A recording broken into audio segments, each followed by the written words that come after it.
Here is your movement standards explainer video for Battleground 318. Here we're going to go over all the rules, all the standards, and everything you'll need to know to be successful at Battleground 318. All right, the fourth and final workout in Battleground 318 is called the grind. This is a chipper with a 15-minute cap. Since the grind is a long chipper, I'm going to let you pause to read what is exactly in the workout for both RX and scaled divisions, and then we'll get into standards.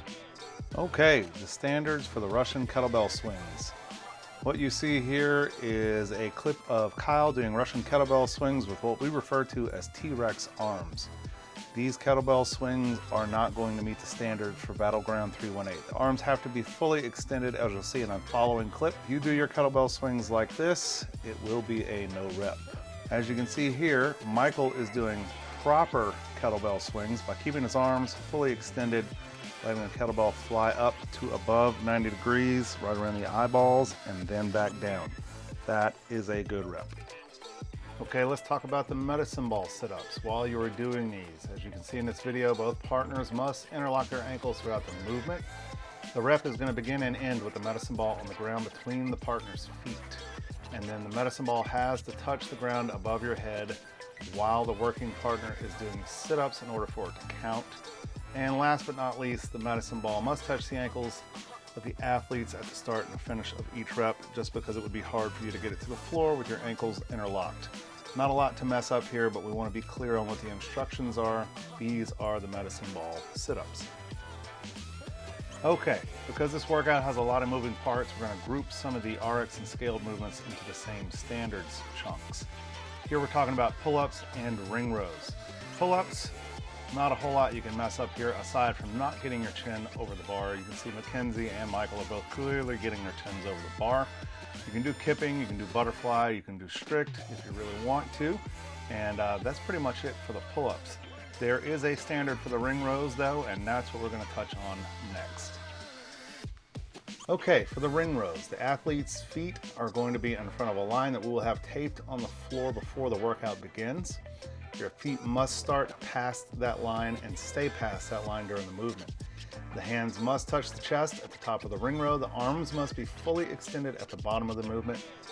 And in this next video, you're going to see that she doesn't quite fully extend her arms at the bottom of the movement. And in this next clip here, you can kind of see that on some of these reps, Mary's hands do not actually touch her chest completely, and her feet are behind the line, which is going to be a no rep.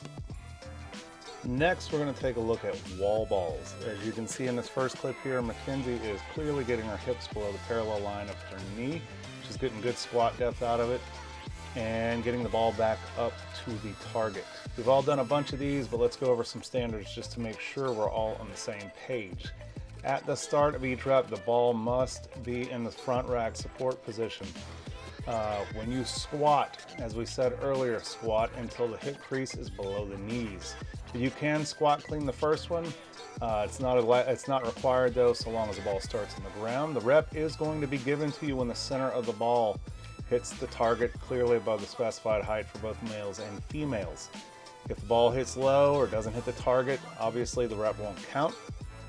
And if the ball drops to the ground from the top of the target, you must let it settle on the ground before the next rep. You cannot catch it off of the bounce. It has to come to a complete stop. Next, we're going to talk about box jump overs and box step overs.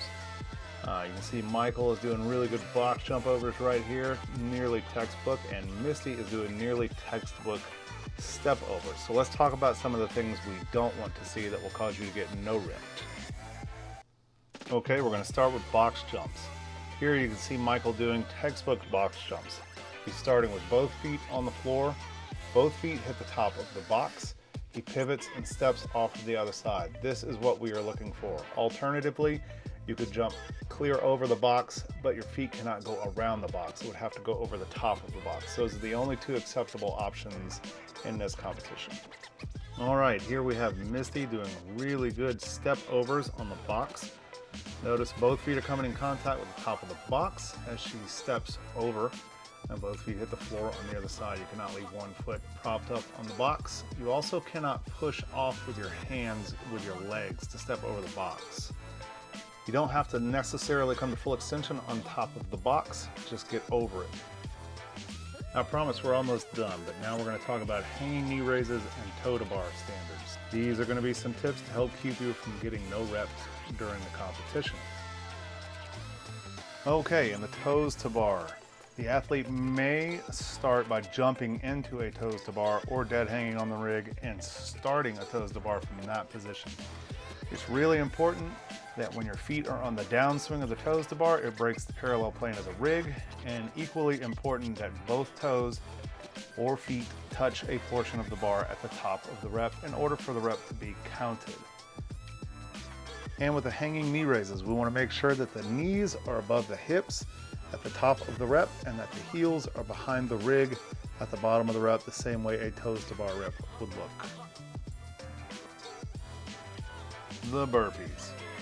Do we really even need standards here? Of course we do. So here's some good reps done by Mary. You can jump these burpees down and up. You can jump them down and step them up. You can step them down and step them up. We don't really mind. The only thing we want you to do is stand up to full extension with the hips and knees locked out at the top of the rep. Shrimp burpees will not count. They will get you no reps. So make sure you are opening those hips and locking out the knees at the top of each rep. That's pretty much it for the burpees. And last but not least, the bar muscle ups. If you're doing this scaled at this point, you would be doing pull-ups, so refer back to the pull-up section for standards there.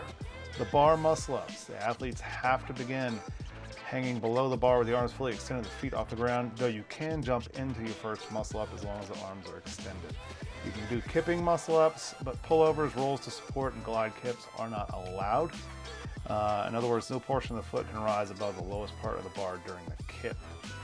And the athlete has to pass through some sort of a portion of a dip before locking out over the bar.